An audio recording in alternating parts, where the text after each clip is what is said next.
Hello, Life Groups. Welcome back, and thank you so much for gathering today. We are in the second week of our series on the life of Abraham. And if you joined us last week, we introduced you to Abram and this man who was called by God to move to a foreign land that was roughly 500 miles away. It was a land he knew nothing about.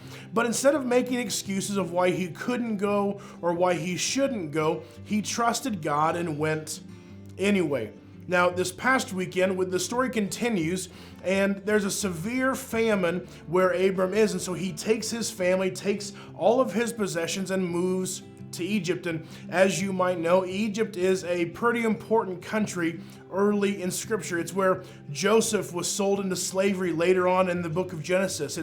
It's where he rose to be governor of all of Egypt. It's where Moses was raised. It's where the people of Israel were thrown into slavery and mistreatment, and where Moses was sent to rescue these people. And then hundreds of years later, it's where God sent Mary and Joseph to escape King Herod after Jesus was born.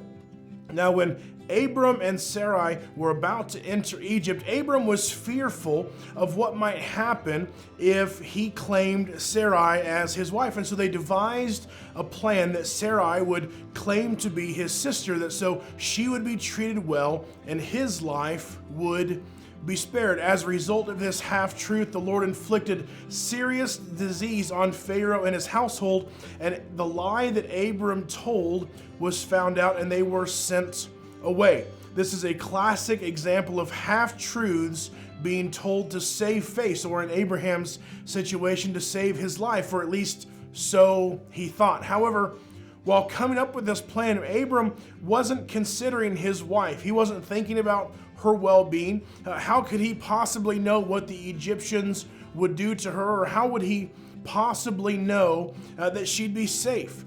He was only thinking about himself. But Abraham didn't just forget about his wife and what she wanted. He also forgot about his God.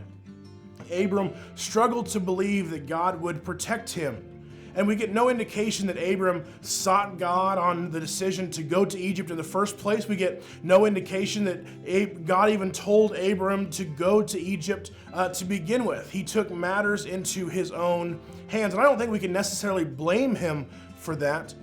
But at the same time, he didn't pray, he didn't consult God in the process. And I don't think we're all that different, are we? We tend to filter everything through me, how it affects me. Will it be good or bad for me? How will it make me look? Will it make me happy? Will it make me comfortable?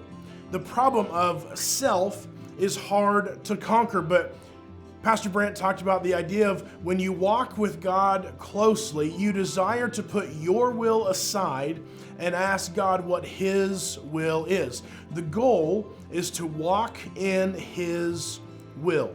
Your will becomes His will, and His will is yours. And the good news of all of this is that God isn't going to give up on Abram, and He's not going to give up on you. And we'll see how this story finishes out over the next couple of weeks. But in the meantime, enjoy your discussion today.